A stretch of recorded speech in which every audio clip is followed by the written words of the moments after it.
Até tu, Brutus, meu filho. Nessa semana, no meu novo Instagram, se você não segue, segue aí, eu fiz uma enquete. Quem foi o autor dessa famosa frase? E a grande maioria respondeu Júlio César. Acho que a gente tem que valorizar isso.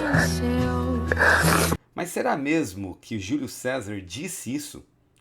Nesse vídeo nós veremos os bastidores do assassinato de Júlio César e vamos descobrir o verdadeiro autor dessa frase. Bora estudar.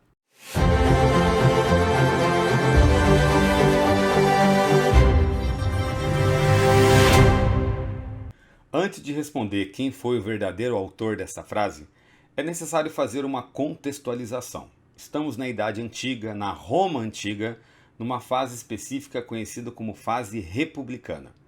A República foi criada em Roma no ano 509 a.C.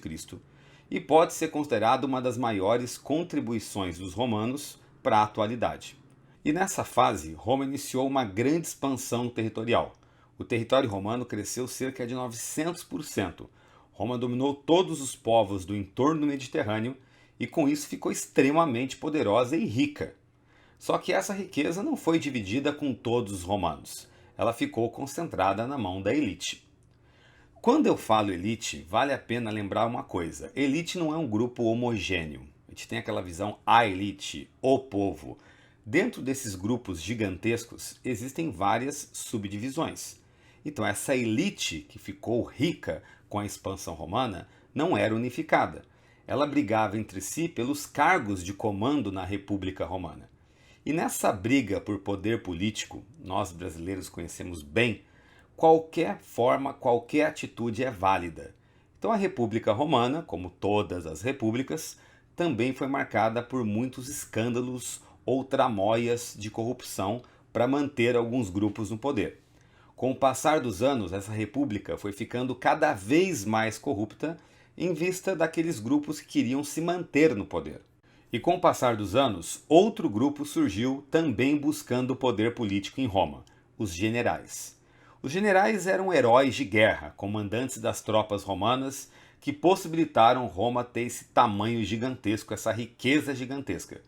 Só que uma vez heróis no campo de batalha, deuses da guerra, aclamados, adorados, quando voltavam para a cidade, tinham que obedecer às instituições políticas.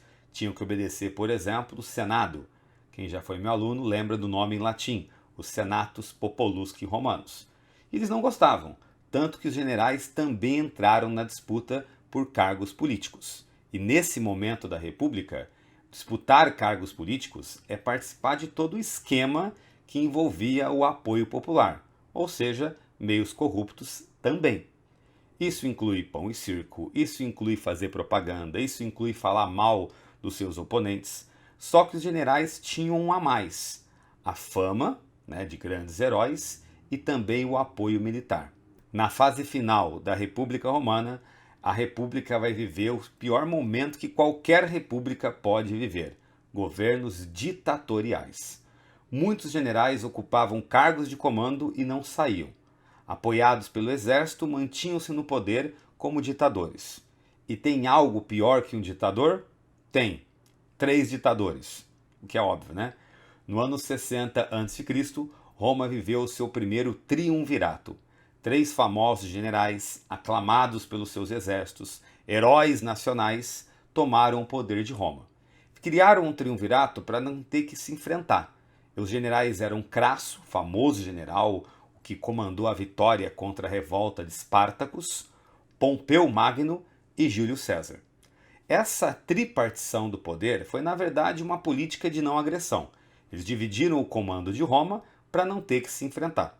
Só que em meio desse governo tripartido, algo acontece. Crasso morre. Então o equilíbrio que existia não existe mais. Pompeu e Júlio César acabam entrando em choque. Pompeu era apoiado pela elite, pelos senadores mais conservadores, mais ricos, aristocratas. E Júlio César tinha o apoio do Senado mais liberal, mais popular. Júlio César acaba vencendo e torna-se o único ditador de Roma. Vale lembrar isso, tá? Júlio César nunca foi imperador. Quem sabe ele tivesse tornado imperador, mas não deu tempo para isso acontecer. A ditadura de Júlio César foi caracterizada por uma grande centralização política. Ele também investiu muito na parte cultural, claro que na parte que enaltecia a imagem dele frente aos romanos. E talvez tudo isso, a moral que ele tinha com o povo, a imagem enaltecida do próprio Júlio César, alimentou seu maior defeito, a vaidade.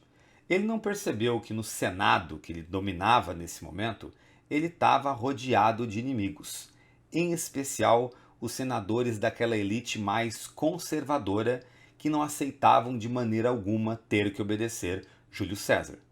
O líder da oposição era um senador chamado Caio Cassius, que tentou articular com o máximo de senadores possíveis uma conspiração contra Júlio César. Só que para conseguir o apoio dos senadores era necessário algum renome, algum camisa 10. E nós temos um nome para isso, um senador chamado Marcus Brutus. Marcus Brutus descendia de uma família de senadores que comandavam Roma desde a época monárquica. Aliás, foi um antepassado dele, chamado Lúcio Júnior Brutus, que ajudou a derrubar o último rei de Roma e instaurar a República Romana. Cássio começa a campanha dizendo que um Brutus tirou o último rei de Roma e outro Brutus tem que ajudar a tirar esse tirano do poder. Brutus passa a apoiar o movimento e a permanência dele no grupo foi essencial, não porque ele atraiu outros senadores, mas porque também ele era próximo de Júlio César. A mãe de Marcus Brutus era amante de Júlio César, uma mulher chamada Servília.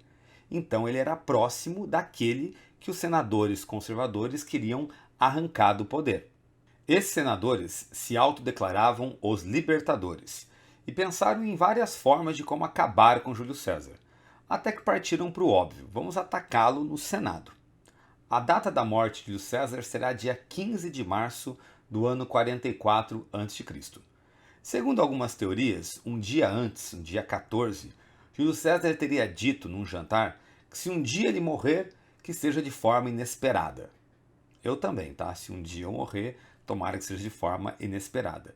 E também existem teorias que algumas pessoas tentaram avisar Júlio César que a sua própria esposa pressentiu a morte do marido em um sonho, só que a vaidade desse ditador impediu que ele tomasse nota ou que ele desse atenção para algum desses sinais. E ele foi ao Senado no dia 15. Iniciada a sessão, os libertadores foram até Júlio César. Júlio César imaginava que era algum pedido, alguma solicitação, mas não, era o ataque.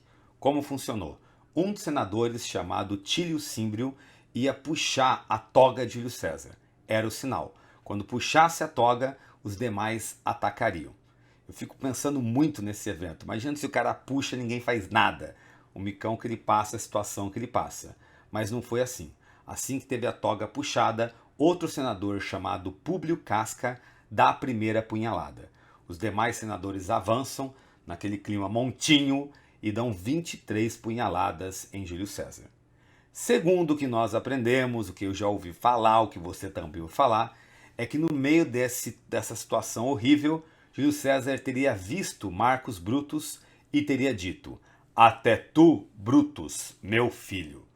Filho? Não. O filho nesse caso aqui é tratar alguém mais novo. Se um professor falar para você, ô meu filho, não quer dizer que ele é seu pai. Ele até pode ser seu pai, mas não é essa a questão. O filho aqui é lidando com alguém mais novo. Mas a dúvida é, será que realmente Júlio César, no meio de várias facadas naquela situação, conseguiu proferir, conseguiu soltar essa frase? Provavelmente não. Não há nenhum registro que ele tenha dito isso. E também é difícil imaginar alguém conseguir falar numa situação daquelas. A primeira vez que essa frase surgiu, essa famosa frase, foi em 1599 depois de Cristo, numa obra de William Shakespeare chamada Tragédia de Júlio César. Só que ela ficou tão famosa que ela passa a fazer parte dos nossos estudos de história a respeito desse momento tão importante da história romana. O Júlio César foi assassinado, esses senadores não conseguiram ficar no poder, estavam envolvidos mais ou menos 60 senadores, que dava cerca de 10% do Senado. Roma continuou um caos por conta desse evento e outros generais tomaram o poder de Roma, dando origem ao segundo triunvirato, do qual vai surgir só um ditador chamado Otávio, que vai conseguir criar uma forma de poder que ninguém o questione, que ninguém tente derrubá-lo. Otávio será futuramente o primeiro imperador de Roma. Beleza? Tirei essa dúvida, espero que tenha ajudado você a conhecer um pouquinho mais sobre a história romana. Se você gostou do vídeo, vou fazer aquele pedido de sempre, curta a página, siga, né, o meu Instagram, meu novo Instagram, ajude com curtidas a fazer esse vídeo e outros, né, crescerem mais em repercussão e alimentar, claro, a nossa vontade de continuar produzindo. Muito obrigado, pessoal. Até a próxima. Tchau!